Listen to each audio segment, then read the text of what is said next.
हरे कृष्णा। तो आप सबका स्वागत है आज के सत्र में। तो आज हम अपना डिस्कवर योरसेल्फ या खोज, इसको जो खोज कर रहे हैं, तो हमें 7वें सत्र में हम है आज। तो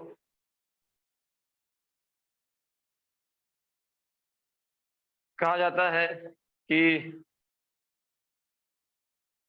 व्यक्ति, अगर आपको पूछा जाए कि आपको दिल वाला बनना है या दिमाग वाला बनना है, तो आपका क्या प्रश्न उत्तर होगा? अलग-अलग लोगों का अलग-अलग उत्तर होगा। तो कुछ लोगों को, कितने लोगों को दिल वाला बनना है, दिल वाला, दिलदार आदमी बनना है, दिलदार आदमी बनना है। हाथ थोड़ा ऊपर करिए, दिलदार बनना है। हाँ, 2-3 लोग हैं। हाँ, हाँ, तो कुछ बुद्धिमान लोग हैं। हाँ, कुछ बुद्धिमान लोग हैं, वो बोल रहे हैं दोनों ही बनना है। तो वही है वास्तविकता, क्योंकि जो बुद्धिमान होता है, बुद्धि में बुद्धि वाला होता है, लेकिन दिल जिसके पास में नहीं होता है, तो वो हार्श हो जाता है, मतलब कठोर होता है, दया भाव नहीं रहता है उसके में उसमें।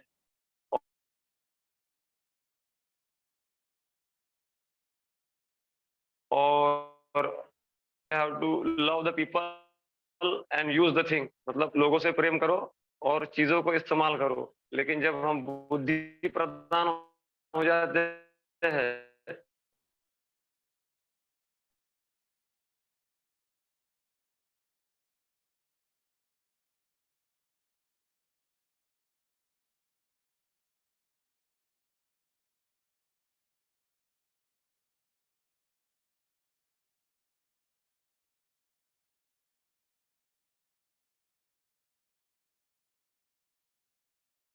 होंगे तो हम दूसरों के ऊपर करुणा करेंगे, दया दिखाएंगे, मदद करेंगे, सहयोग करेंगे, सहकार्य करेंगे और क्षमा करेंगे। तो इस सारी भावनाओं से जीवन क्या होता है? सरल हो जाता है। कॉम्प्लिकेटेड नहीं होता है जीवन, सरल हो जाता है। तो ये महत्वपूर्ण है कि, तो ये जो कॉम्बिनेशन है कि हम सोच रहे हैं दोनों ही चाहिए, बुद्धि भी चाहिए और दिल भी चाहिए। तो तो ये इसलिए हम चर्चा कर रहे थे कि सबसे महत्वपूर्ण समझना ये आवश्यक है कि भगवान क्या है? एक व्यक्ति है। भगवान एक कोई निराकार नहीं है। लोगों को पूछा जाता है भगवान कौन है? वो निराकार है, लाइट है, ये है, वो है।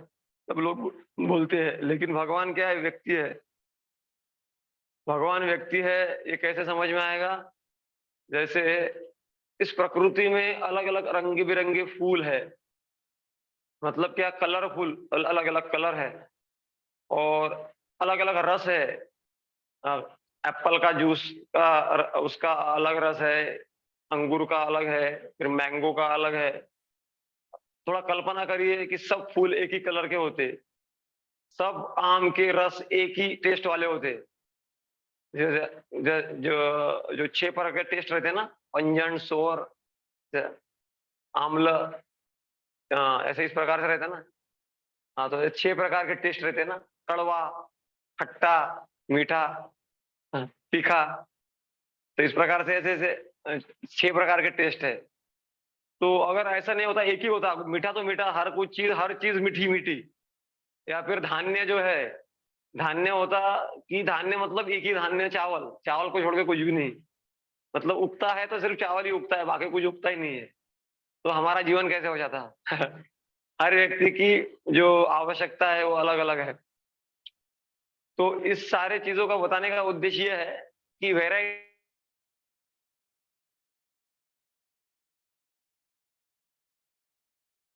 है, तो variety is the mother of enjoyment, ऐसा बोला जाता है। हाँ, तो without variety we can not enjoy. तो वैरायटी होना,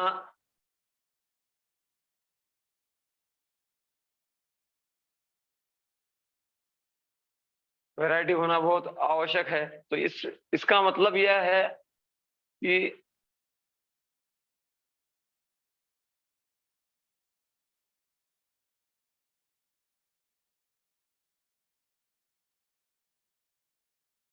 कि वैरायटी से क्या पता चलता है, मतलब जो दिल वाला होता है उसको वैरायटी आवश्यक है, इसलिए भगवान का हृदय है। ये बताने का उद्देश्य है कि भगवान का क्या है, हृदय है।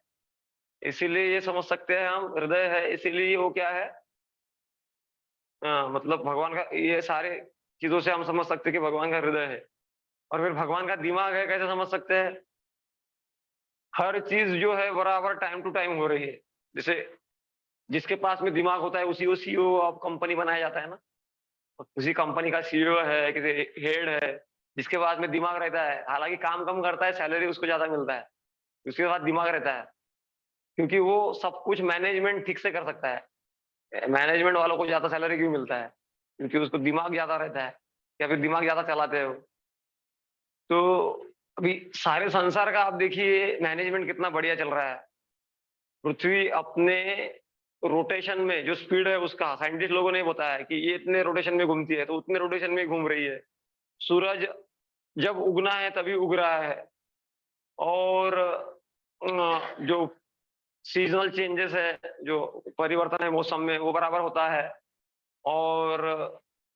और सूक्ष्म विज्ञान में जाएंगे तो जैसे एटम है, एटम के अंदर न्यूट्रॉन है, प्रोटॉन है, इलेक्ट्रॉन है, सारे एटम्स अपने ऑर्बिट में घूम रहे हैं बराबर सिस्टम के अनुसार। या फिर मैं जैसे पिछले बार वर्णन कर रहा था कि हमको अगर प्लानिंग करके भगवान ने नहीं बनाया होता तो कितना दिक्कत हो जाता था। अगर हमारा मुंह आगे है और आंखें आंखें पीछे रहती, तो जो भी हमको देखना है वो देख नहीं पाते थे, और वैसे अंदाजे से खा लेते थे हम। या फिर नाक वो पीछे रहता था और आंखें आगे रहती, तो कैसा, तो सब कुछ यहाँ पे जैसे हमने, जैसे अगर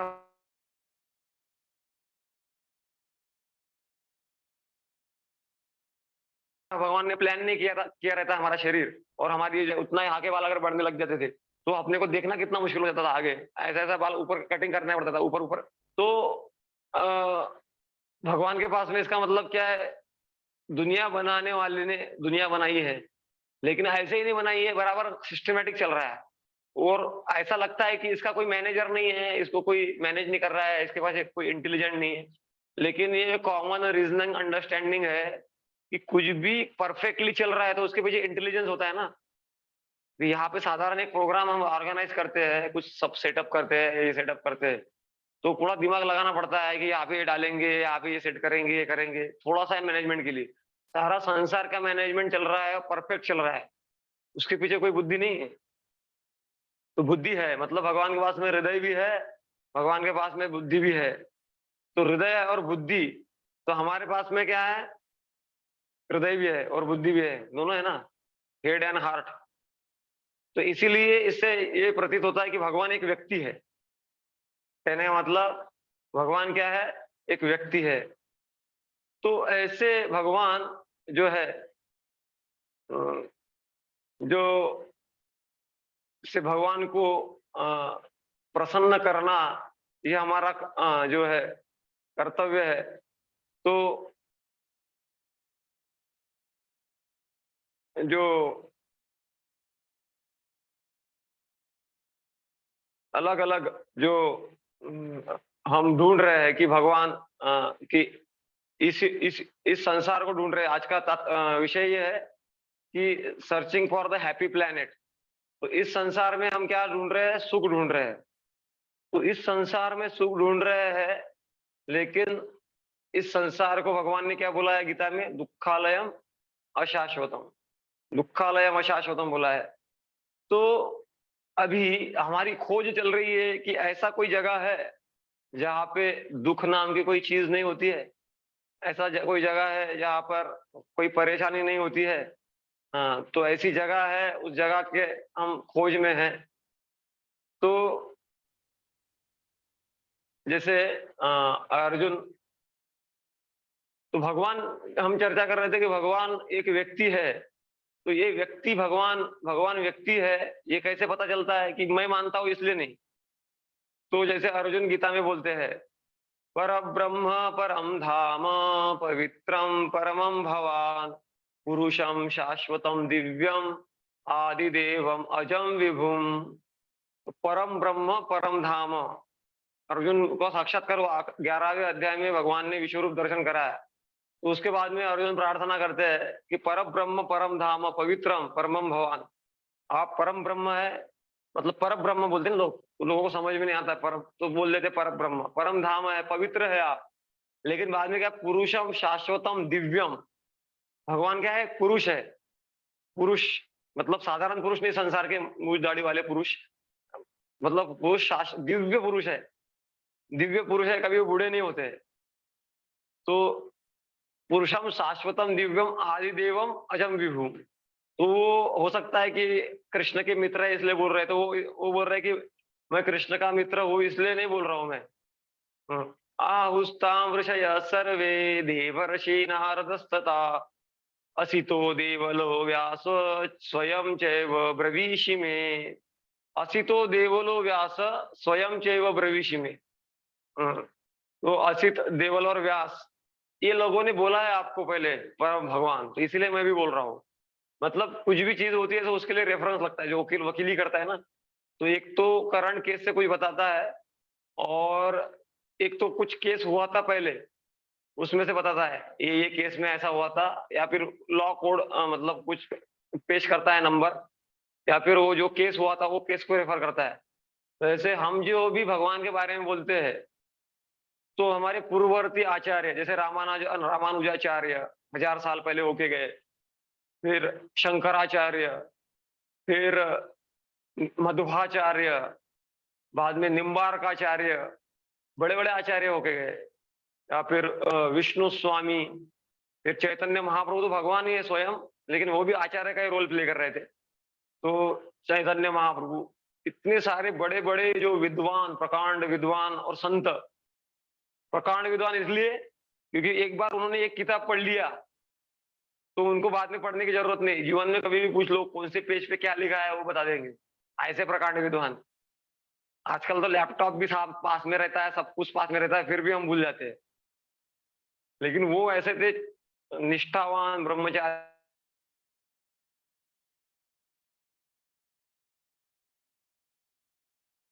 स्ट्रॉन्ग, ऐसे चारित्रपूर्ण लोग थे। तो ऐसे लाले पड़ गए इसलिए भक्ति में लग गए, ऐसे नहीं। बड़े बड़े राजा महाराजा, किंग कुलशेखर अलवार एक साउथ इंडिया में होके गए, या फिर हमारे रूप गोस्वामी, सनातन गोस्वामी मंत्री थे, अर्थ मंत्री नवाब हुसैन शाह के। इसमें अर्थ मंत्री का समझते हैं क्या, हमारा गृह मंत्री समझ लीजिए, वित्त मंत्री। तो हमारे उस समय में तो थोड़ा, अभी थोड़ा भारत को लूटने के बाद में पैसा कम हो गया, भारत उस समय तो बहुत पैसा था।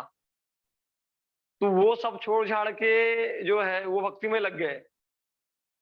तो ऐसे प्रकार विद्वान लोग थे, उन्होंने बोला है कि भगवान श्री कृष्ण क्या है, भगवान है।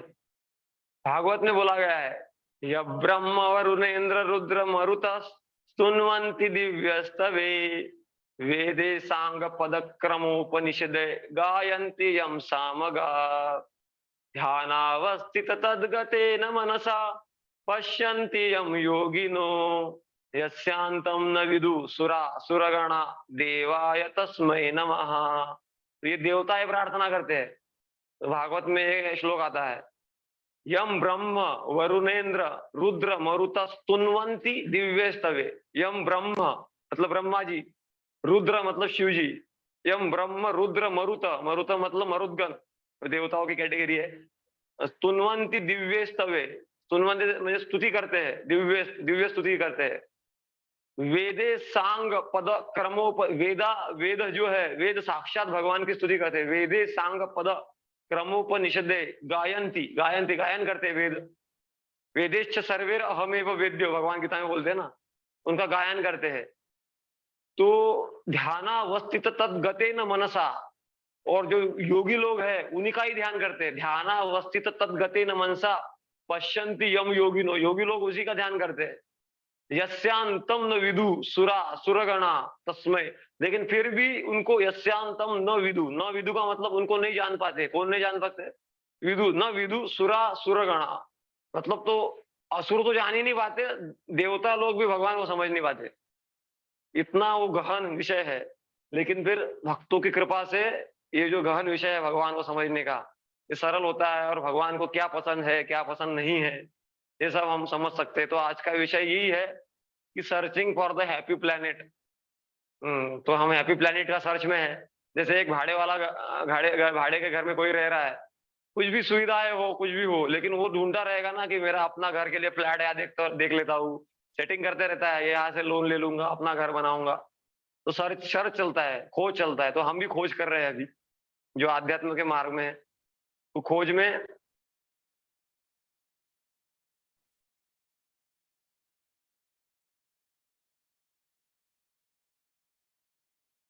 खोज की शुरुआत करते हैं अभी कि आनंदमय लोक की, जहां पर हर पल एक उत्सव है, इसकी हम खोज कर रहे हैं।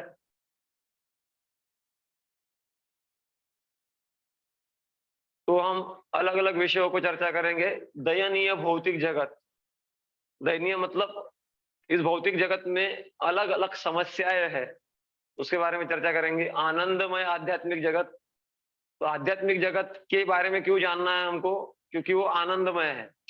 इस संसार में हर चीज हम किस लिए कर रहे हैं, आनंद के लिए कर रहे हैं ना।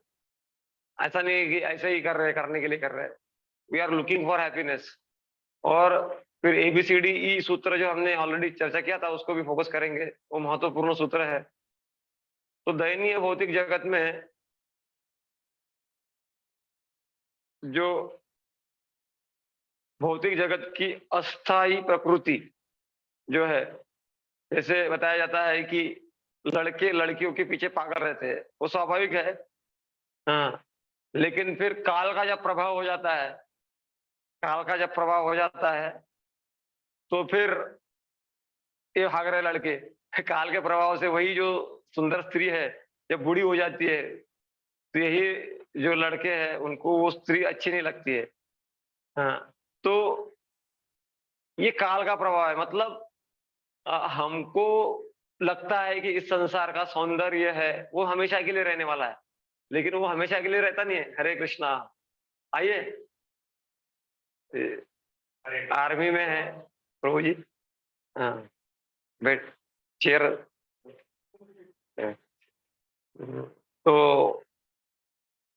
तो ये वास्तविकता है कि हम सौंदर्य के पीछे जाते हैं, लेकिन काल के प्रभाव से सौंदर्य बदल जाता है। तो ये नश्वरता के बारे में बोल रहे हैं, इस संसार के नश्वरता के बारे में।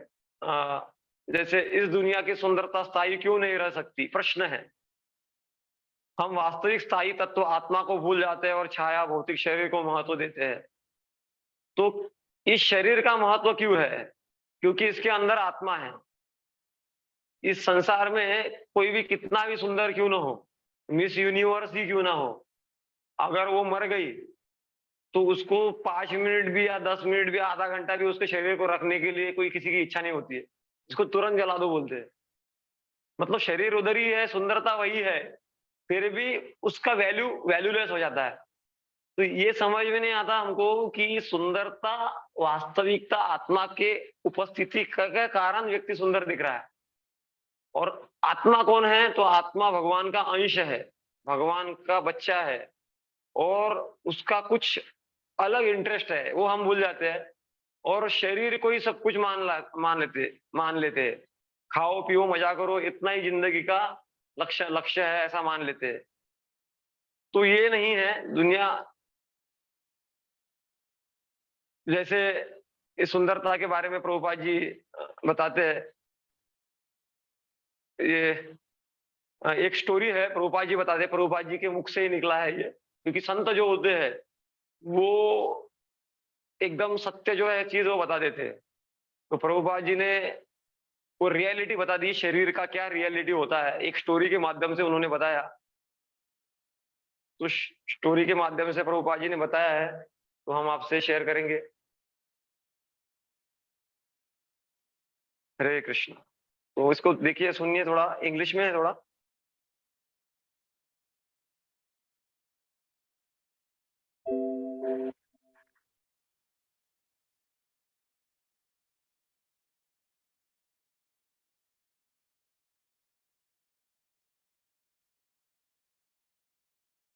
I wish to narrate one short story that one man, one boy, was attracted by a beautiful girl. So the girl does not agree and the boy is persistent. So, in India, of course, the girls, they keep their chastity very strictly. So, the girl was not agreeing, so she said, all right, I agree, after 1 week, you come. She appointed such and such time you come. So the boy was very glad. And the girl took some purgatory throughout the 7 days. And she was passing stool day and night and vomiting. And she kept all these vomits and stool in a nice pot. So when the appointed time came, the boy came and the girl was sitting on the door. The boy inquired, where is that girl?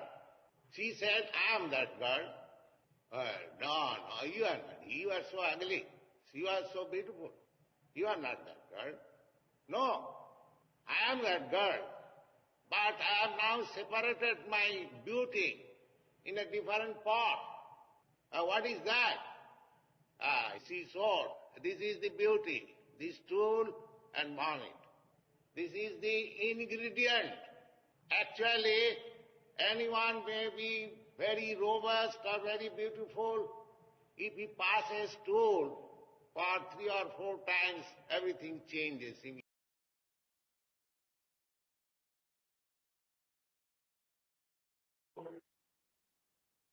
यहाँ पर प्रभुपाद जी वास्तव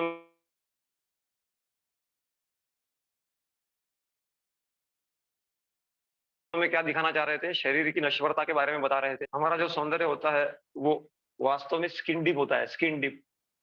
तो हर व्यक्ति को इस संसार में क्या हुआ है, चमड़े का रोग हुआ है। चमड़े का रोग मतलब चमड़े में इंटरेस्ट है। लेकिन अगर डॉक्टर के अनुसार जाएंगे तो हमारी सुंदरता हमारे चमड़े के कारण ही है। अंदर अगर जाएंगे तो जो प्रभुपाद ने बताया, कोई मनमानी ढंग से नहीं बताया है। तो शरीर में अगर हम कोई पर्गेटिव ऐसे कुछ मेडिसिन खा लेंगे और वो जो अंदर का मटेरियल अगर निकल जाएगा तो हम सुंदर ही नहीं दिखेंगे। वो रियलिटी है। मतलब क्या, वो सारी चीजें अंदर रहती है, बस स्किन थोड़ा ग्लो करता है और अपने को लगता है बहुत सुंदर है। लेकिन ये है प्रभाव जो है देहात्म के बुद्धि में, जो ज्ञान नहीं होता है उसका प्रभाव होता है।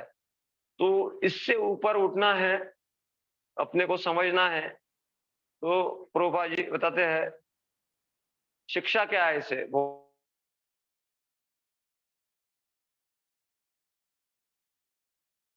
भौतिक शरीर क्षणभंगुर सुंदरता है, वास्तविक सुंदरता तो आत्मा अंदर है, इसीलिए आ रही थी। हाँ। और इस शरीर सुंदर की ओर पागल आकर्षित होकर जीवन में लक्ष्य को भूलना नहीं चाहिए। तो मेन बताने का उद्देश्य ये भी है कि लोग क्या है, इस सुंदरता को ही जीवन का लक्ष्य बना लेते हैं। जैसे मैं आपको उदाहरण दिया कि हर सुंदर व्यक्ति हमेशा सुंदर नहीं रहता है। जब उसका उम्र हो जाता है तो वो सुंदर नहीं रह पाता है। लेकिन हमको क्या लगता है, मैं भी सुंदर हमेशा के लिए रहूंगा, अगला व्यक्ति भी सुंदर हमेशा के लिए रहेगा। ऐसा नहीं है। इसीलिए जीवन के लक्ष्य ये नहीं बनाने चाहिए, इसको नहीं बनाने।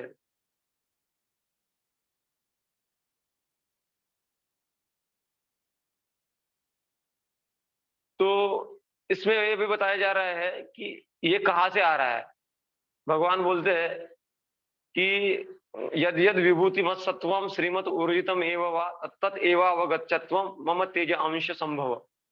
ये भगवान बोलते हैं कि मम तेज अंश संभव, मतलब जो भी आपको किसी के पास में सुंदरता दिख रहा है, शक्ति दिख रहा है, नाम किसी ने बहुत कमाया है, तो ये जब तक, जैसे मैं बहुत बॉडी बिल्डर हूँ। मोहम्मद अली का हमने उदाहरण दिया था पहले सेशन में। मोहम्मद अली वर्ल्ड के 1 नंबर के बॉक्सिंग चैंपियन थे। तो अगर मैं बॉडी बिल्डर हूँ, क्या बहुत वजन उठाता हूँ, 200 किलो वजन उठाता हूँ, तो ये शक्ति मुझे किसने दिया है? मैं बोलूंगा मैं जिम में जाता हूँ, मैं प्रैक्टिस करता हूँ, ये करता हूँ, इसलिए मेरे शक्ति आ गई है। लेकिन वही व्यक्ति को जब पैरालिसिस पार्किंसन डिसीज हो गया तो वो चाय का कप भी नहीं उठा सकता है। समझ रहे? चाय का कप भी नहीं उठा सकता है। तो ये अहंकार करने की बात नहीं है। ये जो है आ कहाँ से रहा है? आ रहा है भगवान से ही आ रहा है। हम कुछ प्रयास करते हैं, उससे कुछ रिजल्ट आते हैं, वो हमको लगता है कि आई एम द डूअर। लेकिन सप्लायर कौन है? पावर हाउस अलग ही रहता है। मैंने बटन दबाई इसलिए फैन चालू हुआ या फिर इसलिए लाइट चालू हुआ, वो तो ठीक है। लेकिन पावर आ कहाँ से रहा है? पावर हाउस से आ रहा है ना, करंट। तो ये लोग क्या हो जाते हैं, भूल जाते हैं बहुत। इसीलिए हम तुलना कर रहे हैं। आज का विषय ही है कि आध्यात्मिक जगत की खोज। 7वां सत्र चल रहा है आज। ऐसे हमारे 6 सेशन हो गए हैं। इसीलिए जो नए लोग हैं शायद उनको थोड़ा एकदम कनेक्ट होगा नहीं। इन भौतिक जगत वर्सेस आध्यात्मिक जगत हम तुलना कर रहे हैं। तो भौतिक जगत, भौतिक शरीर नाशवान है, अज्ञान से भरा है और कष्ट प्रदायक है। तो यही है कि आध्यात्मिक शरीर कैसा होता है, सच्चित आनंद। सत मतलब हमेशा रहने वाला, चित मतलब पूर्ण ज्ञान में स्थित, और आनंद मतलब आनंद से भरा हुआ। इसको आध्यात्मिक शरीर बोलते हैं। और भौतिक शरीर शरीर कैसा होता है, असत। असत मतलब हम चाहते हैं कि हम 100 साल जिए, 120 साल जिए, और कुछ कुछ तो लोग मरना ही नहीं चाहते। इवन 100 साल जीने वाला भी, मरना कौन चाहता है? वो किसी को भी बोलेंगे कि कौन मरना चाहता है, तो पागल होगा, वही हाथ ऊपर करेगा। कोई मरना नहीं चाहता, लेकिन मरना पड़ता है, ये सत्यता है। रूपा जी कहा करते थे कि काफी लोग चैलेंज करते हैं कि I don't believe, I don't believe. तो प्रभुपा जी उदाहरण दिया करते थे कि आप बोलेंगे मैं मृत्यु में विश्वास नहीं करता, तो आपके विश्वास करने नहीं करने से मृत्यु तो नहीं रुकने वाला है, आपको तो मरना ही पड़ेगा ना। वैसे आप बोलेंगे मैं भगवान में विश्वास नहीं करता, आपके विश्वास करने नहीं करने से कोई फर्क नहीं पड़ने वाला। आपको तो आपका जो होने वाला है होने वाला है। भगवान, कानून तो भगवान का ही चल रहा है। तो भौतिक शरीर असत, अचित और निरानंद। तो भौतिक शरीर कैसा है हमारा, असित है, असत है, हमेशा नहीं रहने वाला। तो इसका अभिमान करने में कोई मतलब नहीं है। असत अचित है मतलब मतलब ज्ञान नहीं है शरीर में। अचित, असत, अचित और निरानंद। और आनंद लेने का हम बहुत प्रयास करते हैं शरीर से, लेकिन सुख तो कभी कभी हमने खाना खा लिया तो सुख हो गया, थोड़ा सो लिया तो सुख हो गया, लेकिन दुख तो हर पार्ट से मिलता है। जैसे पिछले बार मैं बता रहा था कि शरीर का नाखून से लेकर ऊपर के पैर के नाखून से लेकर शरीर के सर के बाल तक, हर इंद्रियों का, हर चीज का बीमारी है। स्किन कैंसर, ये कैंसर, एक कोई भी अवयव बता दो आप शरीर का, उसका बीमारी नहीं होगा ऐसा नहीं है। हर चीज का बीमारी है। मतलब क्या है कि मराठी में तुकाराम महाराज बोलते हैं, सुख पाहता जवा एवढे, दुःख पर्वता एवढे। सुख, सुख क्या है, इतना सा है। इतना सा, इतने से सुख के लिए हम बहुत बहुत कुछ करते रहते हैं, लेकिन बिना, इतने सुख के लिए हम बहुत प्रयास करते हैं, और इतना सारा दुख बिना मांगे ही मिल जाता है। ये संसार, भौतिक संसार। तो आध्यात्मिक शरीर स्थायी है, ज्ञान से परिपूर्ण और आनंद प्रदायक है। आत्मा आध्यात्मिक जगत से संबंधित है। तो आत्मा क्या है, आध्यात्मिक जगत से संबंधित है। ये जानना बहुत महत्वपूर्ण है। क्योंकि एक जो बच्चा होता है, अगर वो जान जाए कि मेरा कनेक्शन टाटा बिरला से है या फिर अंबानी से है, तो वो भूल गया है और याद आ गया उसको, तो उसका तो पूरा एंग्जाइटी चला जाएगा। पैसे का जो दिक्कत हो रहा था उसको, हाँ, समझ रहे ना। तो उसको पता है अपने पिताजी है। वैसे हमारा हमारा आध्यात्म में क्या होता है कि हम एक संबंध स्थापित करते हैं। भगवान एक व्यक्ति है, भगवान से हमारा संबंध है। जब ये आता है तो अंदर से जो इनसिक्योरिटी रहती है, असुरक्षितता की भावना, वो चली जाती है।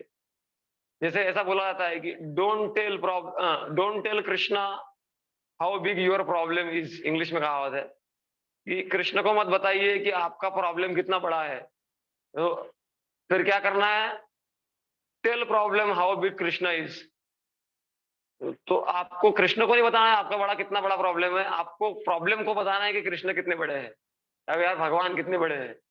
तो ये शरीर क्या है। हाँ, तो लास्ट में हम प्रश्न उत्तर करेंगे। लास्ट में हम थोड़ा समय देंगे प्रश्न उत्तर के लिए। अगर आपके पास समय है तो आप पूछ सकते हैं बाद।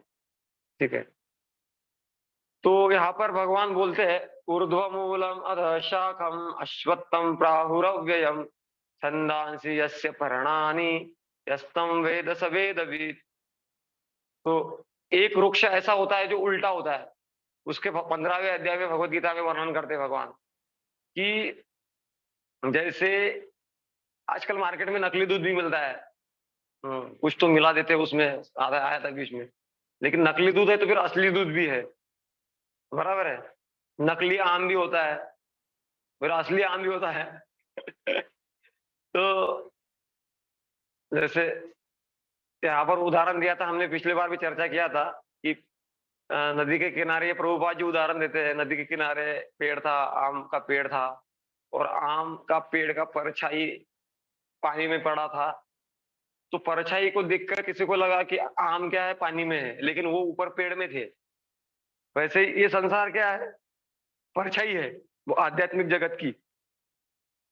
आध्यात्मिक जगत की क्या है, परछाई है। तो परछाई है, तो जैसे मेरे परछाई पड़ रही है, तो व्यक्ति होगा तभी परछाई पड़ेगी ना। तो वैसे ये भौतिक जगत है, तो ये परछाई है, तो ये आध्यात्मिक जगत भी होगा। ये रीजनिंग दिया जा रहा है, उसको तर्क दिया जा रहा है कि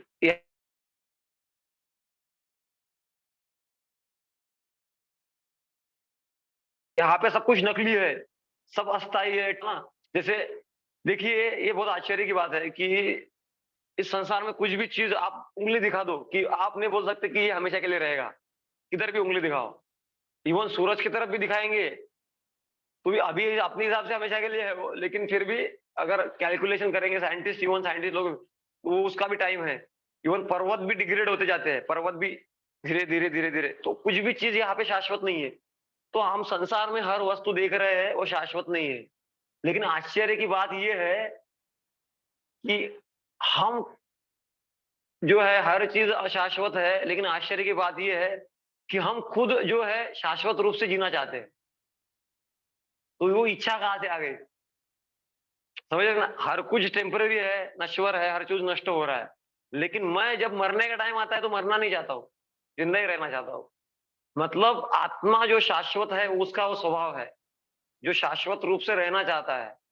इसका मतलब क्या है कि यहाँ पे तो टेम्पररी है, लेकिन परमानेंट भी कुछ होगा, तो उसके बारे में हम चर्चा कर रहे हैं। जैसे असली टाइल भी होता है और नकली भी है। ये नकली वो देखे ना, शीट बिछा दी जाती है, ऐसा लगता है स्टाइल ही है, लेकिन जब काटेंगे पता चलेगा ये तो कवर था। जैसे असली असली नोट भी रहते हैं और नकली नोट भी खूब चलते हैं, स्मगलिंग इसमें इसमें, तो ये नकली नोट भी होते हैं। तो नकली नोट है तो असली नोट है, नकली स्टाइल है तो असली स्टाइल है, नकली आम है तो असली आम भी है। वैसे ही नकली सौंदर्य है तो असली सौंदर्य भी है, और वो है भगवान का सौंदर्य। वेणुं क्वनन्तमरविन्द दलायताक्षं बर्हावतां असितां बुध सुन्दरांगं कंदर्प कोटिकमनीय विशेष शोभम गोविंदमादि पुरुषम तमहं भजामि। भगवान के सौंदर्य का वर्णन किया गया है।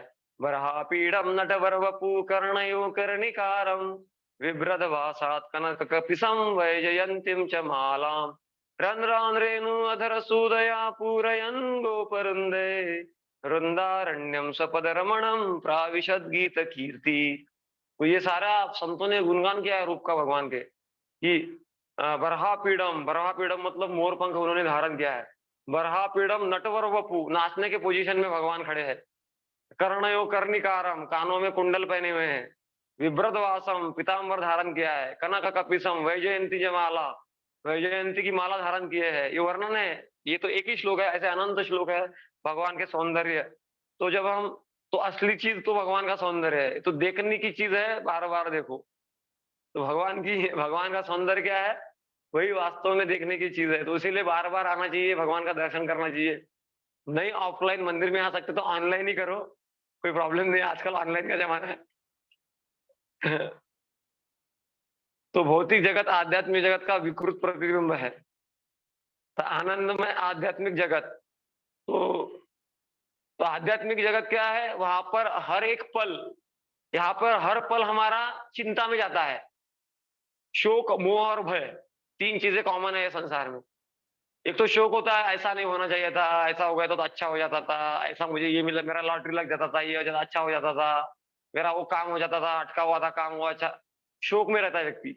मोह में मतलब क्या है कि मोह मतलब एग्जैक्टली इसका अर्थ ये होता है कि अंधेरे में कोई चीज पड़ी है और वो रस्सी है, तो मुझे लग रहा है वो सांप है और मैं डर गया, लेकिन वो क्या है, रस्सी है। वैसे ही हम क्या सोचते हैं, ये चीज मेरे लिए काम में पड़ेगा, ये अच्छा है मेरे लिए, लेकिन वो अपने लिए खराब रहता है, उसको बोलते हैं मोह। और शोक, मोह और भय, भय मतलब इनसिक्योरिटी, अरे मेरा क्या होगा, मैं तो मर तो नहीं जाऊंगा, मेरा हार्ट अटैक तो नहीं आ जाएगा, या फिर मेरा एक्सीडेंट तो नहीं हो जाएगा, या मुझे कोई गोली मार के मार तो नहीं देगा, या फिर मेरे घर में कोई चोर तो नहीं घुस जाएगा। बहुत सारे इस प्रकार के बहुत सारी वैरायटी ऑफ इनसिक्योरिटी इस इनसिक्योरिटी बहुत सारे प्रकार की है। तो ये है भौतिक संसार। लेकिन इसीलिए हमारा हर क्षण इसी में जाता है। मन एक तो भूतकाल में रहता है, एक तो भविष्य में जाता है। मन के 2 पंख है। वो एक पंख से भूतकाल में उड़ता है और दूसरे पंख से भविष्य में उड़ता है। प्रेज़ेंट में रहता ही नहीं वो। प्रेज़ेंट में रह नहीं पाता। जो आध्यात्म है, ये आध्यात्मिक जगत मतलब प्रेज़ेंट में होना। इसीलिए यहाँ पर हर पल एक उत्सव है। उत्सव क्यों है? क्योंकि वहाँ पे हर लोग क्या उनको कोई टेंशन ही नहीं है। इसीलिए तो आध्यात्मिक जगत का एडवर्टाइज़मेंट स्वयं भगवान कर रहे हैं और संत लोग कर रहे हैं।